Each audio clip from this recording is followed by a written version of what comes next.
Welcome to all of you in MGVS Arts, Science and Commerce College, Malegaon City.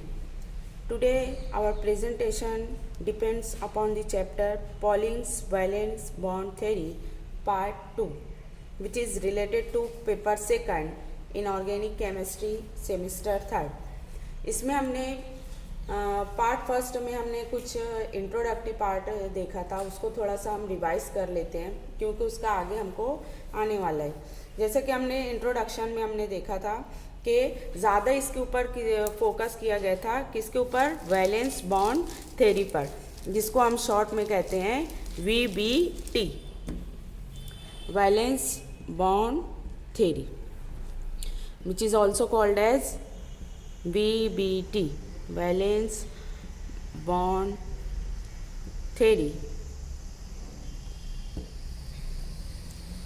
इसके अंदर हमने देखा था कि from the valence bond point of view the formation of complex is a reaction between Lewis base and Lewis acid. इसके अंदर हम देखे थे कि रिएक्शन किसके किसके बीच में बताया गया है कि लेविस बेस, दैट मीन्स मैंने आपको बताया था Lewis base is nothing but the ligand, और इसको हम क्या बोलते हैं, इलेक्ट्रॉन डोनर, बराबर। इसके बाद हम देखें कि और किसके बीच में, Lewis acid which is known as metal और सेंट्रल मेटल एटम, मेटल और central metal atom.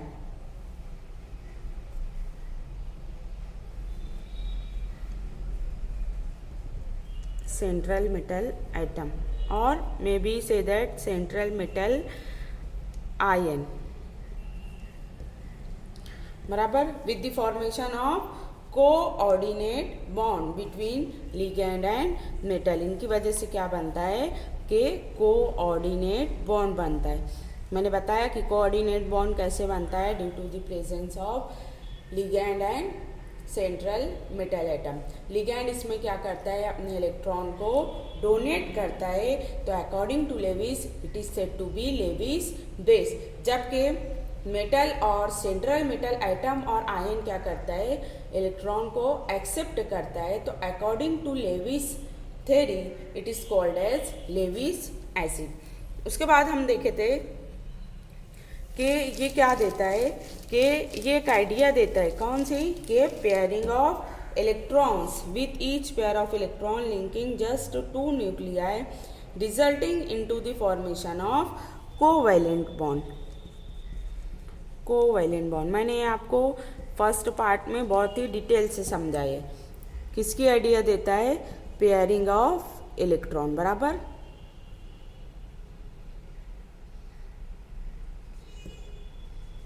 Pairing of electrons. This method involve, बराबर, the notion of hybridization and gives very satisfactory framework for the discussion of shape of the molecule। hybridization का भी मैंने बताया था कि क्या होता है कि mixing and recasting of atomic orbital of different energy combines to form new orbitals, बराबर, लेकिन इनकी एनर्जी कैसी होती है, which is similar to that of their parents. मैंने ये भी आपको बताया। उसके बाद हम देखे थे कि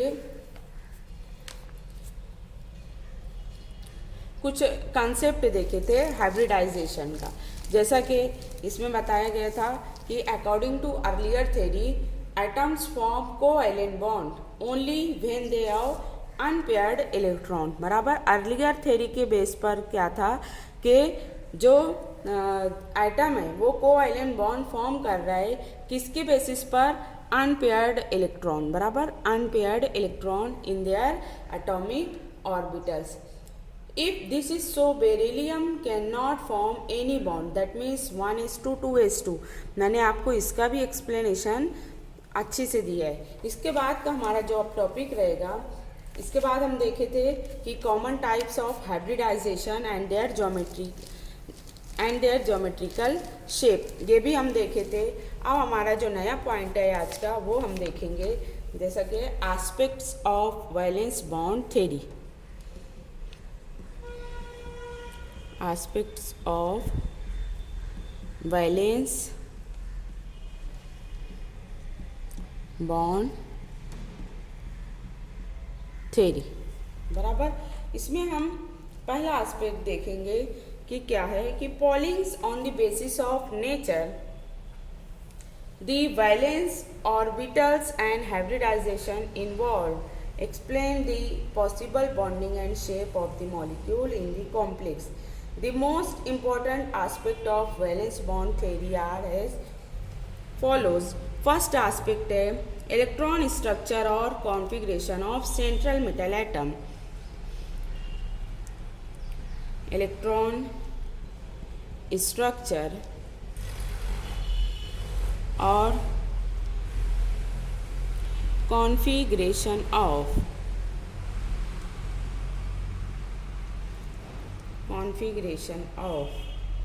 द सेंट्रल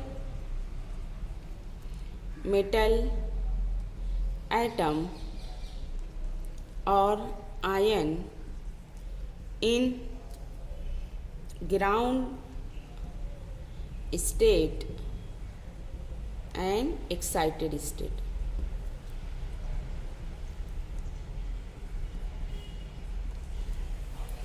अब ग्राउंड स्टेट और एक्साइटेड स्टेट आपको कैसे समझ में आएगा कि जैसे एक बॉल हम हाथ में लिए, अब ये बॉल जब हमारे हाथ में तो ये इसकी क्या हो गई, ग्राउंड स्टेट हो गई।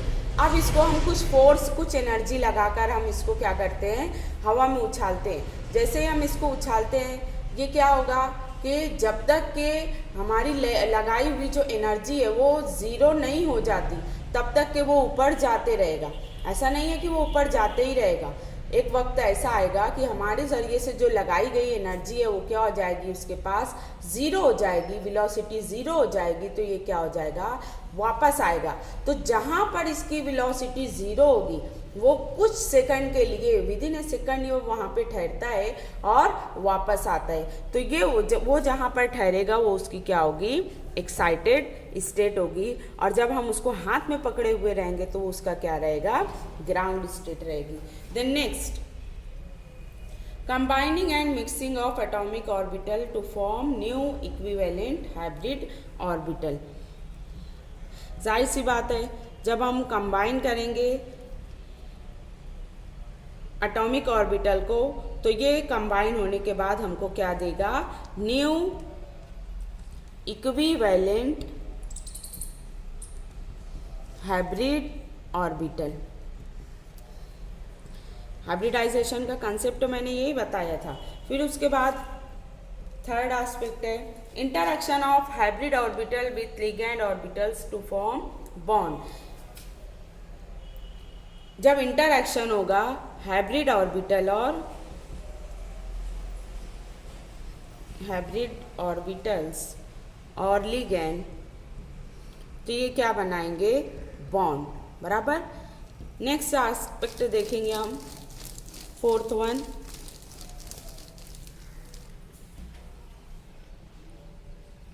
with the help of that explanation of the shape of the molecule on the basis of hybridization।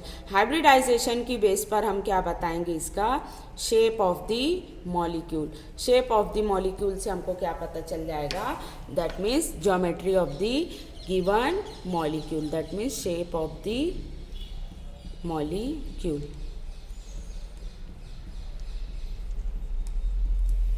Then last, explanation of magnetic properties of the complex molecule। Last है magnetic property of the molecule। हम magnetic property बोले तो मैंने आपको बताया था कि एक तो होता है डायमैग्नेटिक और एक होता है पैरामैग्नेटिक। बराबर। डायमैग्नेटिक सिस्टम में क्या होता है कि इलेक्ट्रॉन क्या होते हैं, पेयर्ड होते हैं। बराबर। जबकि पैरामैग्नेटिक सिस्टम में क्या होता है,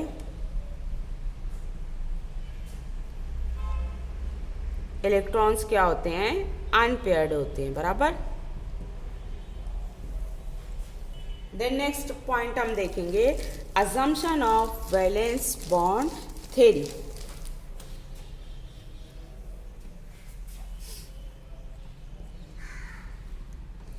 assumption of VBT बराबर। फर्स्ट assumption है कि the number of vacant atomic orbital on central metal atom or ion must be equal to its coordination number। मैंने आपको यहाँ पे बताया, अभी एग्जाम्पल में हमको यही सब लेकर हमारी एग्जाम्पल को सॉल्व करना रहेगा बराबर। तो यहाँ पे हमने देखा कि कोऑर्डिनेशन नंबर मैंने बताया क्या है कि the total number of ligand attached और directly attached to the central metal atom is nothing but the coordination number of that compound बराबर। नेक्स्ट हमारा पहला है कोऑर्डिनेशन नंबर के बराबर होना चाहिए।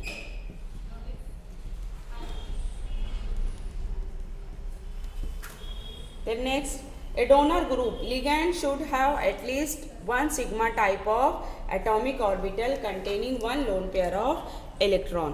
क्या होगा कि डोनर ग्रुप जो होंगे दैट मीन्स लिगैंड, हमें पता है ये कैसे होना चाहिए कि इसके पास at least one sigma type of atomic orbital बराबर। Then next, a filled ligand orbital containing lone pair overlap with vacant hybrid metal atom to form sigma covalent coordinate bond। क्या बनेगा फिर? Sigma covalent coordinate bond. ये example हम जब solve करेंगे तो इसको मैं आपको अच्छी से एक्सप्लेन कर दूंगी। देन लास्ट अजम्पशन है इसका कि in addition to sigma bonding, pi bonding में result by back donation of electron from filled metal orbital to the vacant ligand orbital. This type of pi bonding is called as back bonding. ये अभी आपको मैं आगे बताने वाली हूँ। हम देखेंगे अब इसके बाद स्ट्रक्चर एंड मैग्नेटिक मोमेंट।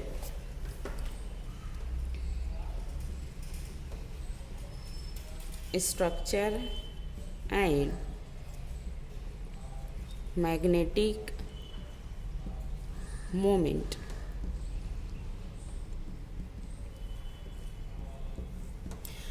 अभी मैंने बताया कि most of the transition metal compounds are found to be paramagnetic because of the presence of one or more unpaired electron in them. Due to this, such compounds always have magnetic moment value that is mu। इसको represent करते हैं mu से बराबर, greater than 0। In some cases, all the electrons are paired. Their spins are mutually cancelled. Hence, magnetic moment value are 0 and are termed as diamagnetic. देखो अभी मैंने आपको बताया कि अगर इलेक्ट्रॉन पेयर्ड रहते हैं बराबर तो इनकी स्पिन जो होती है वो क्या होती है, अभी इन्होंने बताया कि ये क्या होती है, कैंसल हो जाती है। दैट मीन्स अगर ये +1/2 है तो ये -1/2 then gets cancel, it becomes 0 बराबर। और सिस्टम कैसी हो जाती है, डायमैग्नेटिक बराबर। उसके बाद एक और जो आता है हमारे पास कंसेप्ट वो है अनपेयर्ड इलेक्ट्रॉन बराबर। अनपेयर्ड इलेक्ट्रॉन, यहाँ पे क्या होगा कि इलेक्ट्रॉन क्या होंगे, अनपेयर्ड होंगे। अनपेयर्ड होने की वजह से इनकी जो मैग्नेटिक मोमेंट वैल्यू रहेगी ये कुछ ना कुछ रहेगी। जैसे कि यहाँ पे बताया गया है कि due to this compound always have magnetic values greater than 0।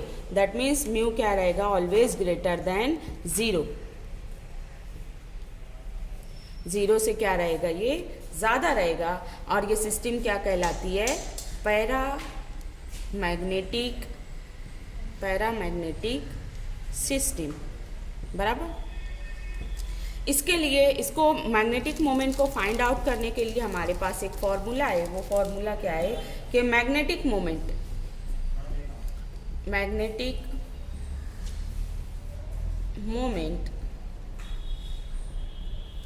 That means mu equal to √2 n plus 2, where n is nothing but the unpaired electron in this complex. N is nothing but the unpaired electrons in the complex. The number of unpaired electron always vary with the variation in the hybridization. Further change in hybridization result into the change in structure or shape. अगर hybridisation change होती है तो structure और shape भी given compound का क्या होगा, change हो जाएगा, बराबर. Therefore magnetic moment is found to be related with the structure of the complex.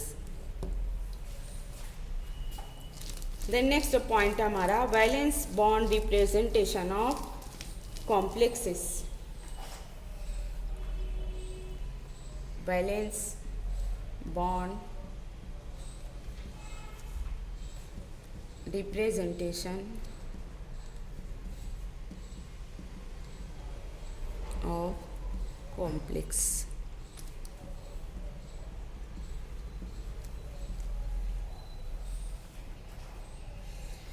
पहली एग्जांपल हम देखेंगे. Consider the formation of complex ion chromium H2O6 bracket पे चार्ज आया है 3+. अब हम इसको सॉल्व करेंगे और इसका शेप मालूम करेंगे. ये एक जनरल एग्जांपल है. अब इसमें हम देखते हैं कि फर्स्ट पहला पॉइंट क्या रहेगा. In this complex the central metal ion is chromium, बराबर. इसमें जो सेंट्रल मेटल आयन वो रहेगा वो क्या रहेगा, क्रोमियम, और इस पे जो चार्ज आएगा वो क्या रहेगा, 3+. The valence electronic configuration of chromium atom or ion is below.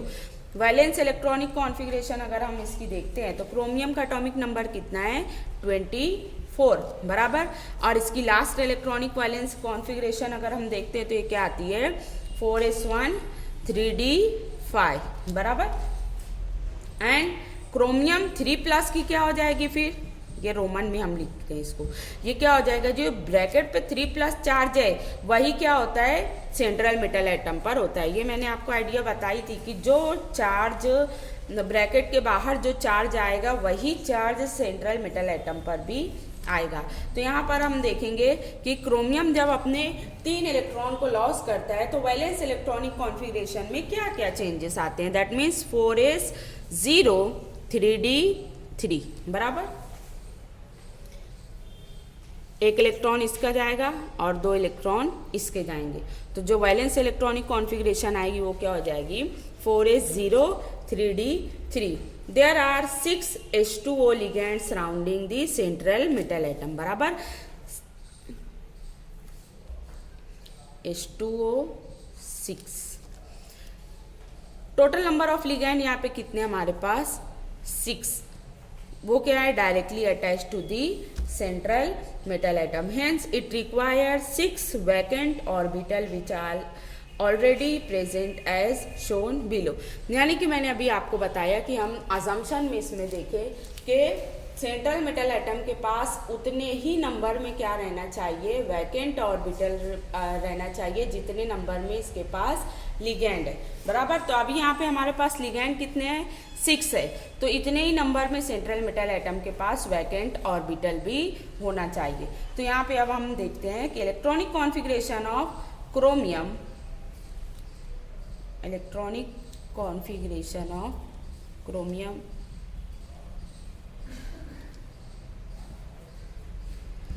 इसको हम ऑर्बिटल, एटॉमिक ऑर्बिटल के थ्रू हम बताने वाले हैं. यहाँ पे हम देखेंगे कि लेवल बताएंगे हम 3d 4s 4p, बराबर.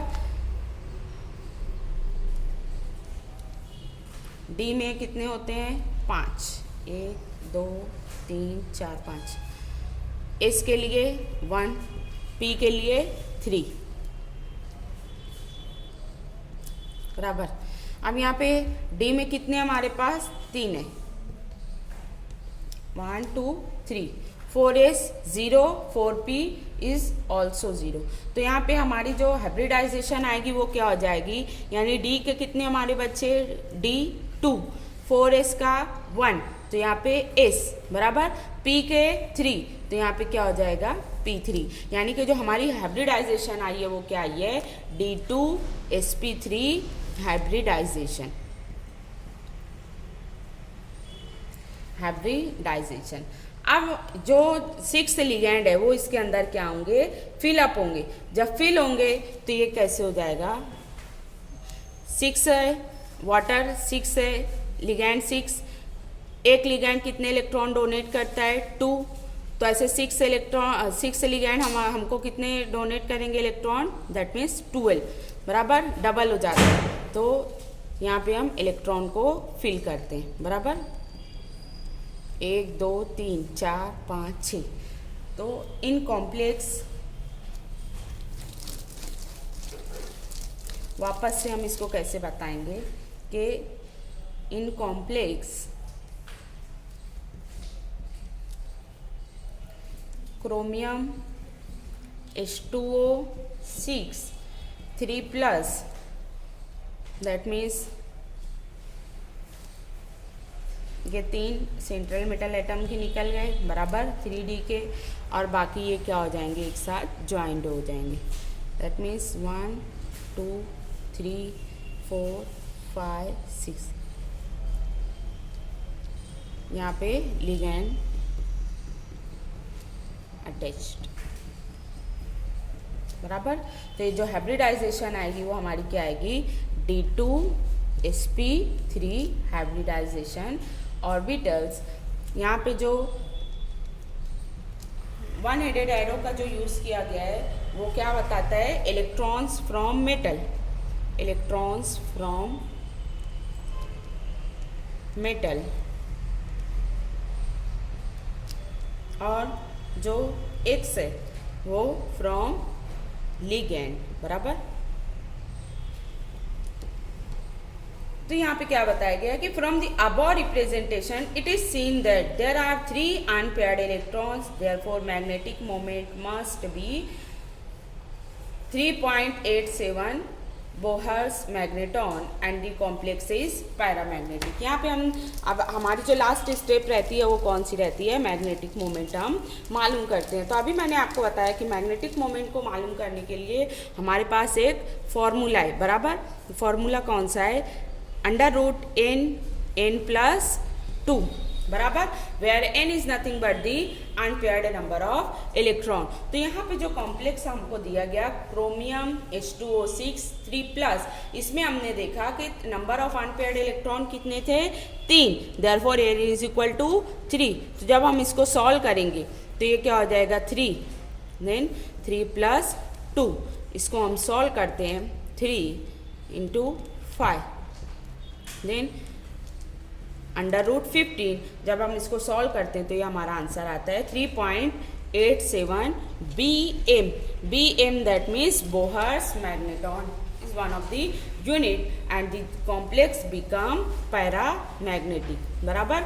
जो ये कॉम्प्लेक्स हमको दिया गया है क्रोमियम H2O6 3+ बिकम्स पैरामैग्नेटिक।